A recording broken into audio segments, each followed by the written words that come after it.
تغنى بالقرآن وحي السماء الرباني.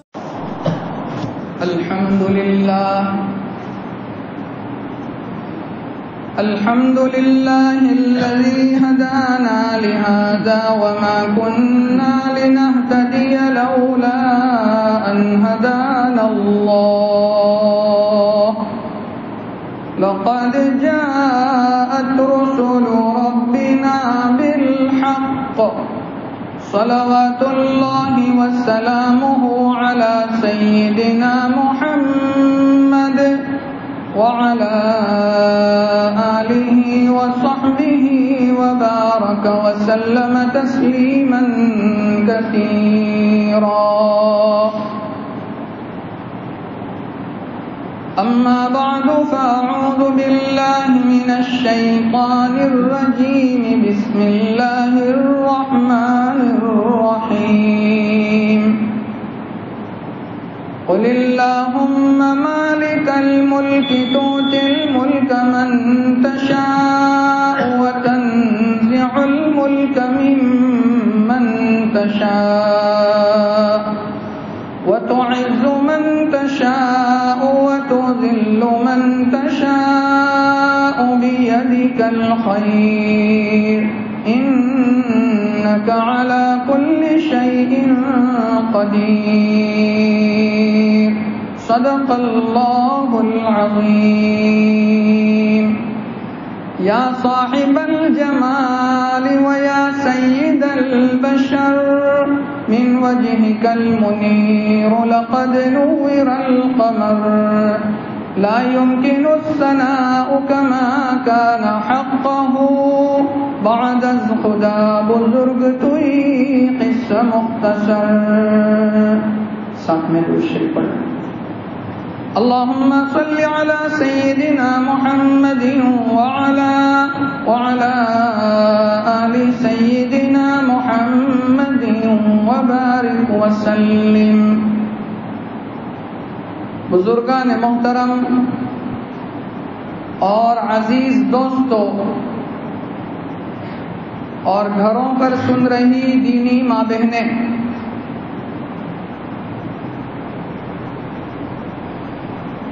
انگریزی کیلنڈر کے حساب سے اگست کا مہینہ چل رہا ہے. ہندوستان کی تاریخ کے اعتبار سے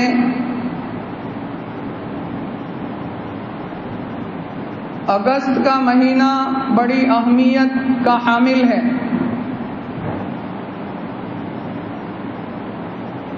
اس لیے کہ 15 اگست کو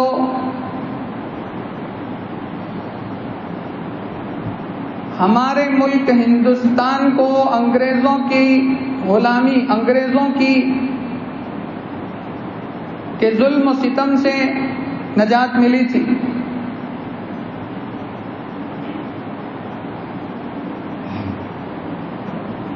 ایک مسلمان ہونے کی حیثیت سے ہمیں معلوم ہونا چاہیے کہ اس ملک کی آزادی میں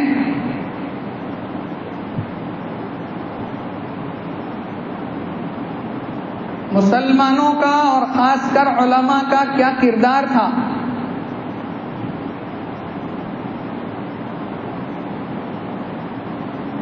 جو قوم اپنی تاریخ یاد نہیں رکھتی اس قوم کو دنیا کے نقشے سے مٹا دیا جاتا ہے.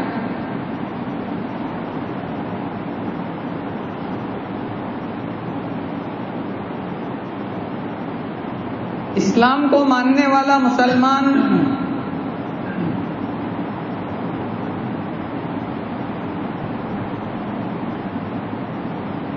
اس قوم کو نبی نے آزادی کی قیمت بتائی.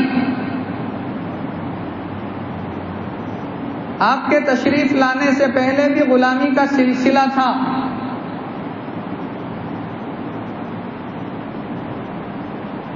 آپ نے غلامی کو ختم کرا کر آزادی کو ترجیح دی اور ترغیب دی. اور قرآن کریم کے اندر بھی ہے فک رقبہ، غلاموں کو آزاد کرنا ایک کار خیر بتایا اسلام نے، نیکی کا کام بتایا، بلکہ کئی گناہوں کے کفارے میں قرآن کہہ رہا ہے کہ غلام آزاد کرو۔ تو اسلام نے غلامی کو پسند نہیں کیا، بلکہ غلامی کو ختم کرنے کی ترغیب دی اور بتایا کہ ہر انسان اپنے ماں کے پیٹ سے آزاد پیدا ہوتا ہے، پھر ہمیں کیا حق ہے کہ ہم اس کو غلام بنائیں۔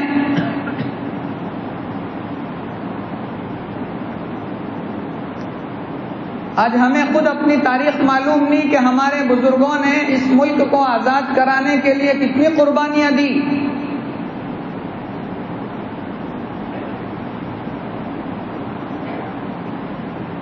اسی لیے فارسی کا شاعر کہتا ہے، تازہ خواہی داشتن گردہ وہائے سینہ را، گاہے گاہے باز خواہی قصہ پاری نرا۔ یوں کہنا چاہتا ہے کہ اگر اپنے سینے میں زخموں کو تازہ رکھنا چاہتے ہو، اپنے آپ کو ایک زندہ قوم ثابت کرنا چاہتے ہو، تو کبھی کبھی اپنے بزرگوں کی تاریخ کو پڑھ لیا کرو۔ کار چلانے والے جانتے ہیں سائیڈ میرر کی اہمیت۔ اچھا ڈرائیور وہ سمجھا جاتا ہے جو سائیڈ میرر پر بھی اپنی نگاہ رکھے کہ پیچھے کیا نقل و حرکت ہو رہی ہے، خالی آگے ہی آگے دیکھ کر گاڑی چلائی کرے گا، پیچھے سے بھی خطرہ ہو سکتا ہے۔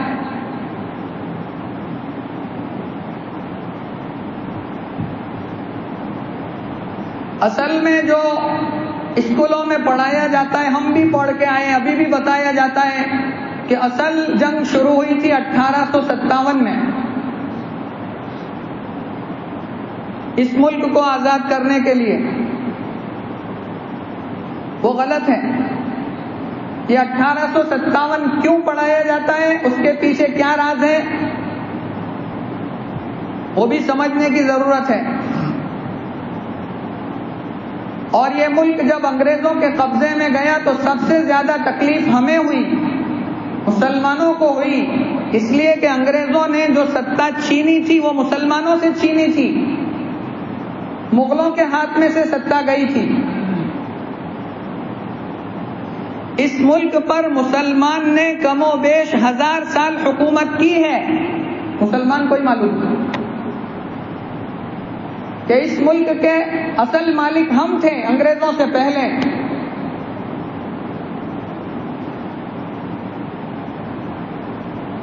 انگریزوں نے بڑی چالاکی کے ساتھ دیکھا کہ ہندوستان سیاسی طور پر اور مالی طور پر کمزور ہو رہا ہے۔ کمزور کا فائدہ اٹھانا اس دنیا کا دستور رہا ہے۔ انگریزوں نے سوچا کہ کیوں نہ ہم فائدہ اٹھائیں، تو تقریباً سن 1600 میں انہوں نے وہاں ایسٹ انڈیا کمپنی بنائی اور ہندوستان کے پاس تجارت کرنے کی پرمیشن حاصل کی۔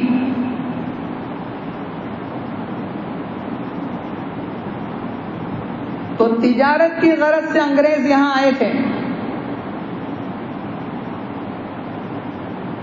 اب یہاں والوں نے چونکہ آپسی خانہ جنگی، آپس میں لڑائیاں، ایک دوسرے کو نیچا دکھانا، یہ سب چل رہا تھا اس دور میں، تو انگریزوں نے تجارت کے بہانے سے ہندوستان میں قدم رکھا اور چالاکی کے ساتھ تجارت کی، منڈیوں پر قبضہ کیا اور منڈیوں کی حفاظت کی نیت سے چھوٹی چھوٹی فوجیں بنائی۔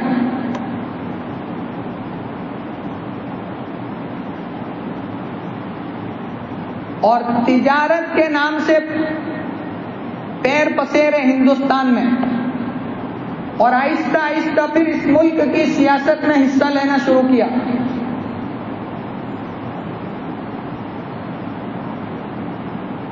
کمزوری کا فائدہ اٹھاتے ہوئے آگے بڑھے، بڑی بڑی منڈیوں پر قبضہ، ایک بات یاد رکھنا،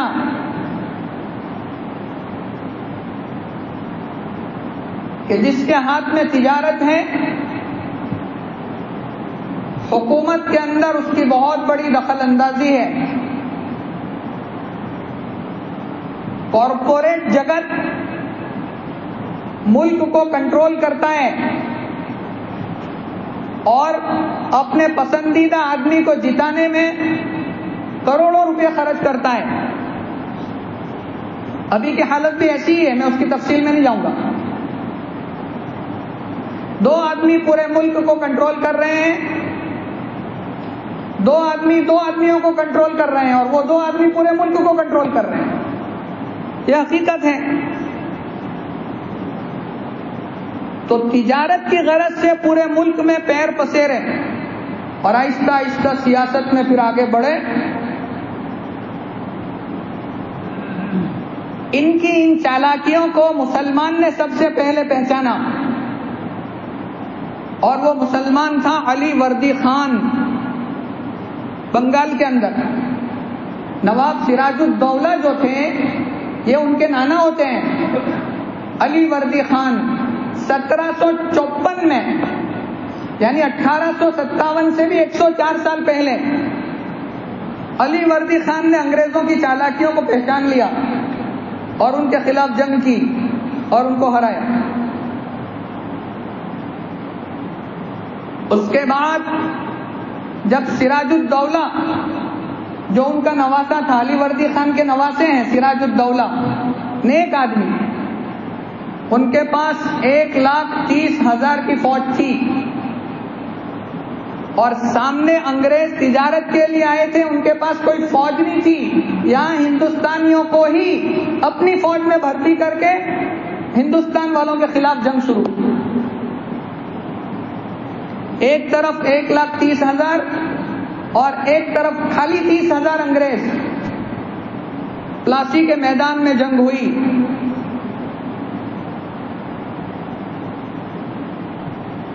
ایک طرفہ جیت لگتی تھی سراج الدولہ کی، لیکن وہ کہاوت بڑی مشہور ہے کہ گھر کا بھیدی لنکا ڈھائے، گھر کو آگ لگ گئی گھر کے چراغ سے۔ مسلمانوں میں سے ہی، بلکہ خود سراج الدولہ کے ماموں یہ جعفر، میر جعفر اور میر صادق، منافقین میں ان کا نام آتا ہے۔ یہ میر جعفر کون تھا؟ یہ ماموں تھا۔ ماموں نے اپنے بھانجے کو پھنسایا اور انگریزوں کے روپیوں سے سراج الدولہ کی فوج کے اندر کے لوگوں کو خرید لیا، اور یہاں پلاسی کے میدان میں سراج الدولہ کو ہار کا منہ دیکھنا پڑا۔ اپنے ہی کی غداری سے، مسلمان کی ہی غداری سے مسلمان کو نقصان پہنچا، اور آج بھی یہی ہو رہا ہے۔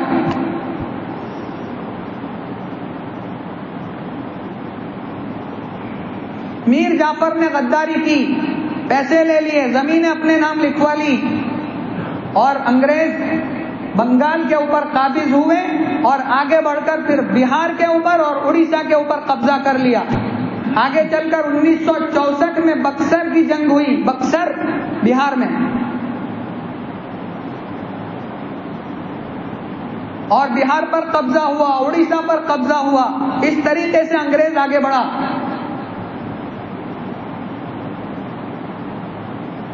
انگریز جانتا تھا کہ جب تک ٹیپو سلطان زندہ ہے، اس ملک پر قبضہ کرنا بہت مشکل ہے۔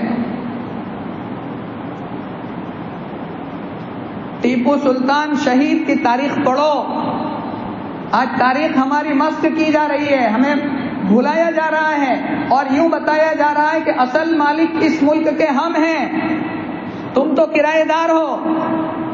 اور مسلمان بھی سر جھکا کر کے ہاں جی آپ، جی حضور آپ جیسا فرماؤ، کیونکہ اس کو معلوم ہی نہیں ہے کہ مجھے معلوم ہی نہیں ہے کہ میں کون ہوں۔ بوائلر مرغیاں کھا کھا کر کے ان کی جیسی حالت ہو گئی ہے ہماری، کہ کٹنے کے لیے تیار، ایک کے پیچھے ایک۔ ارے 1000 سال اس ملک کے مالک ہم رہے ہیں، اور جب انگریزوں نے چھینا تو سب سے زیادہ تکلیف ہمیں ہوئی اور انگریزوں کے خلاف سب سے زیادہ جنگیں ہم نے لڑی. اتنا یاد رکھنا اور اپنے بچوں کو بھی بتانا.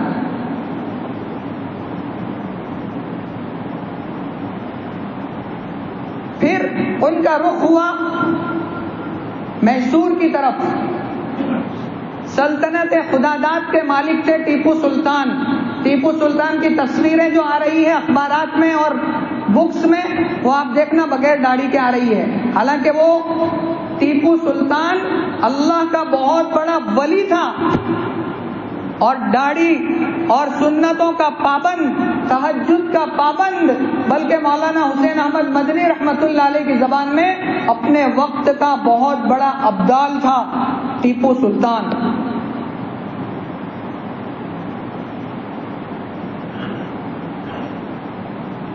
انگریز جانتا تھا کہ جب تک یہ ہے پھر اس کے خلاف اپنی توپ کا رخ موڑا انہوں نے. شروع میں تو ان کو ناکامی ملی, ہار کا منہ دیکھنا پڑا انگریزوں کو, لیکن انگریز جانتا تھا کہ مسلمان کو اگر ہرانا ہے تو کیا کرنا چاہیے. مسلمان کو خرید لو. مسلمان کو اندر سے خرید کر کے کمزور کیا جا رہا ہے اور ہم لوگ پیٹ بھی بہت آسانی سے جاتے ہیں. برا مت ماننا, یہ تو سب جانتے ہیں, یہ ہماری تاریخ رہی ہے. بہت آسان, آج کے مسلمان کو خریدنا بہت آسان. وہاں بھی ایک غدار کو کھڑا کیا اندر سے انگریزوں نے. اس کا نام تھا میر صادق. ادھر میر جعفر بنگال میں پلاسی کی جنگ میں سراج الدولہ کو ہرانے والا, اور ادھر ٹیپو سلطان کو شہید کروانے والا میر صادق. اس کو انگریزوں نے خرید لیا اور اس نے لا کر کے ٹیپو سلطان شہید کی جتنے نقشے تھے محل کے اور جنگ کے میدان کے اور جو تیاریاں تھی وہ ساری لا کر کے انگریزوں کے حوالے کی اور اپنے نام پر جائیدادیں اور رقم لکھوا دی. میر صادق کون تھا؟ مسلمان. میر جعفر کون تھا؟ مسلمان. یہ سب جانتے ہیں کہ اگر مسلمان کو ڈائریکٹلی مقابلہ کرو گے تو نہیں ہرا سکتے. مسلمان کو ہی خرید کر مسلمان کو ہرایا جا سکتا ہے.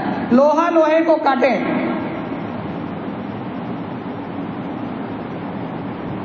میر جعفر کو خرید لیا. تہجد گزار, نیک, نمازوں کا پابند اور تہجد کا پابند. جامع مسجد کی بنیاد رکھنے کا موقع آیا تو اعلان ہوا کہ ایسا آدمی آ کر مسجد کی بنیاد رکھے جس کی کبھی ایک ساتھ 5 نمازیں قضا نہ ہوئی ہو. صاحب ترتیب کہتے ہیں جس کو. ایک ساتھ 5 نمازیں کبھی قضا نہ ہوئی ہو زندگی میں, ایسا آدمی آ کر کے بنیاد رکھے. کوئی آگے نہیں بڑھا. اخیر میں خود ٹیپو سلطان شہید آگے بڑھے اور جمعہ مسجد کی بنیاد رکھی اور فرمایا کہ الحمدللہ جب سے میں بالغ ہوا ہوں میری ایک ساتھ 5 نمازیں کبھی قضا نہیں ہوئی.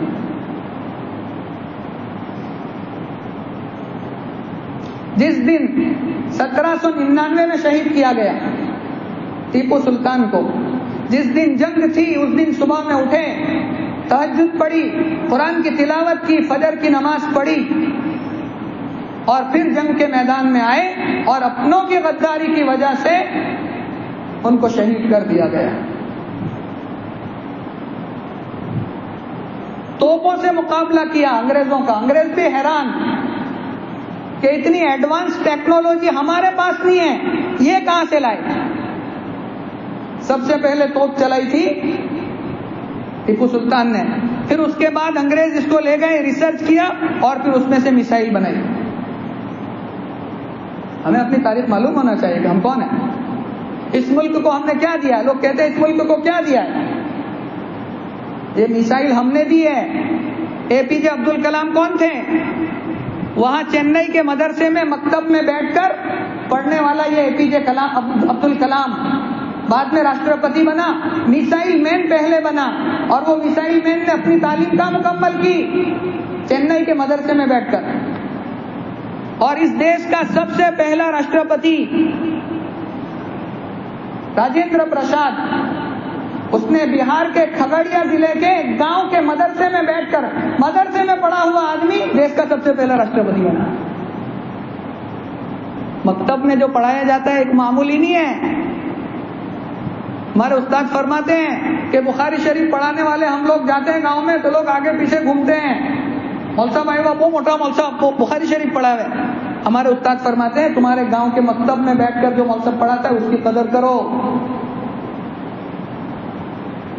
یہ یہاں سے تیار کر کے وہاں بھیجتا ہے تو ہم پڑھاتے ہیں, یہاں سے کچا مال ہی نہ بھیجے آگے تو. اور علماء کے اوپر انگلی اٹھانے والوں تاریخ پڑھو. علماء دیوبند نے آج جو ہم آزادی کی سانس لے رہے ہیں اس کے پیچھے علماء دیوبند کی کیا قربانیاں ہیں. ان مولویوں نے چٹائی کے اوپر بیٹھ کر روکھا سوکھا کھا کر اس ملک کو آزاد کروایا تو آج ہم چین کی سانس لے رہے ہیں. یہ مولوی کوئی معمولی مخلوق نہیں ہے کہ کوئی کچھ بھی کہہ کے نکل جاوے. اگر یہ ہٹ گئے نا اپنی جگہ سے تو یاد رکھنا تمہیں لقمہ بناتے ہوئے ان کو دیر نہیں لگے گی. جب تک یہ مولوی تمہارے بیچ میں بیٹھا ہوا ہے اس قوم کو کوئی نہیں ہرا سکتا. علامہ اقبال نے افغانیوں کے بارے میں کہا ہے شعر کہ اگر افغانستان کو ہرانا ہو تو ملا کو ان کے کوہ و دمن سے نکال دو. ملا کو بیچ میں سے ہٹا دو تو اس قوم پر حملہ کرنا بہت آسان ہے. یہ ہم یہاں بیٹھ کر کے اور کتابیں دیکھ دیکھ کر کے محنت کر کے جو آپ کے سامنے یہ بیان کر رہے ہیں نا اور جو آپ کے کانوں میں ڈال رہے ہیں اس کی برکت سے قوم سنبھلی ہوئی ہے.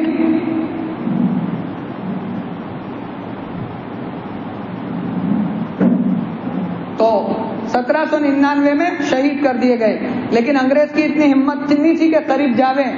بعض مورخین نے تو لکھا ہے کہ جب 3 دن گزر گئے اور کوئی حرکت نہ ہوئی تو پھر انگریزوں کا جو لیڈر تھا وہ گیا لارڈ ہارس اور جا کر کے دیکھا کہ ٹیپو سلطان شہید ہو گئے ہیں. تو پھر ان کے کندھے کے اوپر پیر رکھا اور اپنا جو جھنڈا تھا جس کو یونین جیک کہتے ہیں وہ ان کے کندھے کے اوپر رکھا اور کہنے لگا کہ آج سے یہ ہندوستان ہمارا ہے. جب تک ٹیپو سلطان زندہ تھے تب تک انگریزوں نے یہ جملہ نہیں کہا, لیکن جب ٹیپو سلطان کو شہید کر دیا اس کے بعد انگریز نے کہا کہ آج سے یہ ملک ہمارا ہے.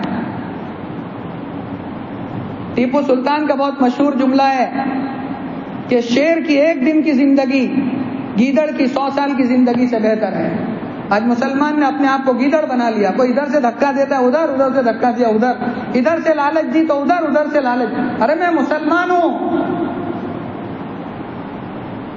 میں اس نبی کا ماننے والا ہوں جس نے سب کچھ برداشت کیا. کیسی کیسی آفریں دی گئی تھی میرے نبی کو. آپ چاہتے ہو تو مکے کا سردار بنا دیں, چاہتے ہو تو خوبصورت لڑکی سے شادی کر دیں, چاہتے ہو تو آپ کو مالدار بنا دیں.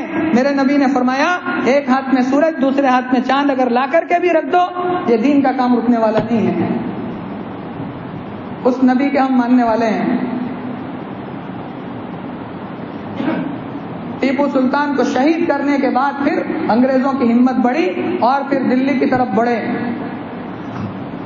1803 کے اندر یہی مولوی دارالعلوم دیوبند میں پڑھانے والا شاہ عبد العزیز محدث دہلوی رحمۃ اللہ علیہ, انہوں نے مہدیان قبرستان میں بیٹھ کر انگریزوں کے خلاف جہاد کا فتویٰ دیا. 1803 فارسی میں فتویٰ دیا. فارسی میں اس وقت ہندوستان کی نیشنل لینگویج فارسی تھی کیونکہ یہ مغل سب باہر فارس سے آئے تھے, اس طرف سے ان کی زبان فارسی تھی. فارسی میں فتویٰ دیا کہ انگریزوں نے ہمارے ملک پر قبضہ کیا ہے اور یہ ہندوستان دارالحرب بن گیا ہے. اب ہندوستان کو آزاد کرنا ہم سب کا فریضہ ہے. نکلو گھروں سے اور انگریزوں کے خلاف لڑو اور اپنے ملک کو آزاد کرو. یہ پورے ہندوستان میں یہ فتویٰ پھیلا. اس کے بعد ساری جنگیں شروع ہوئی. 1857 تو پھر بہت بعد میں آیا, سمجھ میں آئی بات. اس سے پہلے ہمارے بزرگوں نے 1866 میں جب دیکھے ملک کے حالات کہ انگریزوں نے قبضہ کیا ہے اور مسلمان بچوں کے اوپر اور آنے والی نسلوں کے اوپر ڈاکہ ڈال رہے ہیں, ان کو عیسائی بنا رہے ہیں, تو پھر 1866 میں دارالعلوم دیوبند کی بنیاد رکھی.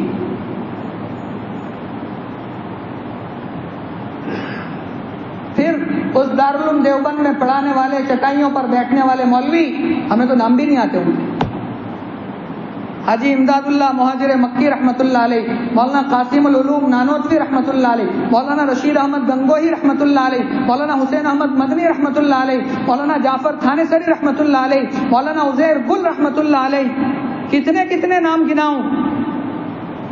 انہوں نے مورچے سنبھالے، اور ایک شاملی کے میدان میں اور ایک امبالہ میں 2 مورچے بنائے، اور انگریزوں کے خلاف شاملی کے میدان میں جنگ کی اور انگریزوں کے دانت کھٹے کیے.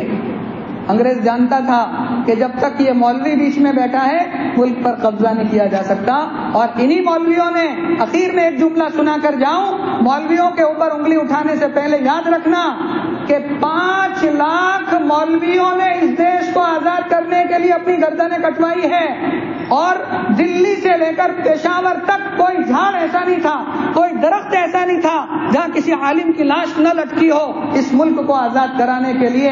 اور خالی ہندوستان میں نہیں، یورپ کے اندر مالٹا کی جیل میں مولانا حسین احمد مدنی اور مولانا شیخ الہند حضرت مولانا محمود الحسن دیوبندی رحمۃ اللہ علیہ، ان مولویوں نے فقط ہندوستان کی جیلوں کو آباد نہیں کیا بلکہ یورپ کی جیلوں کو بھی آباد کیا اور اس ملک کو قربانی دے کر کے آزاد کرایا. 5 لاکھ مولویوں نے قربانی دی ہے اور 50 لاکھ مسلمانوں کو کاٹا گیا ہے اس ملک کو آزاد کروانے کے لیے. سمجھ رہے ہو مسلمانوں تم کون ہو؟ اصل مالک اس ہندوستان کے تم ہو. یہ بات یاد رکھنا اور اپنے بچوں کو بھی بتانا. اور 15 اگست کے کاریہ کے اندر اپنے بچوں کو بھیجنے سے پہلے چیک کرنا کہ وہ کروا کیا رہے ہیں، کون سے نعرے لگوا رہے ہیں. ہم 2-3 نعرے لگواتے ہیں، گاندھی جی کی، نہ فلاں کی، نہ ڈھماکے کی. ہمارے یہ بزرگان دین جن کے میں نے نام لیے وہ تو ہمارے بچے جانتے بھی نہیں، ہم خود نہیں جانتے کہ یہ کون ہے. ہمارے اکابرین کی تاریخ پڑھو کہ اس ملک کو آزاد کرنے میں سب سے بڑا کردار ہم نے ادا کیا ہے. اور انشاءاللہ آگے بھی اگر اس ملک کو خطرہ ہوا، ابھی بھی خطرہ ہے، تمہاری وقت کی زمینوں پر ڈاکہ ڈالنے کی محنت ہو رہی ہے. آج اخبارات کی زینت بنی ہے، جا کر کے اخبار کو پڑھو. تمہارے وقت کی، تمہارے مسلمانوں کی وقت کی ہوئی زمینوں پر ان انگریزوں کی اولاد کی ناپاک نظر ہے. تو سمجھو ان سب خطرات کو، غفلت کی نیند کو چھوڑو، آؤ مسجد میں نماز پڑھو اور مولویوں کے پاس بیٹھو اور اپنی تاریخ پڑھو اور اپنی زندگی کا رخ صحیح کرو. کریں گے انشاءاللہ. بہت سی باتیں بتانے کی تھی لیکن وقت اجازت نہیں دیتا. اللہ تعالیٰ کئی سنی باتوں پر سب سے پہلے مجھے پھر ہم تمام پر عمل کرنے کی توفیق عطا فرمائے. آمین. واخر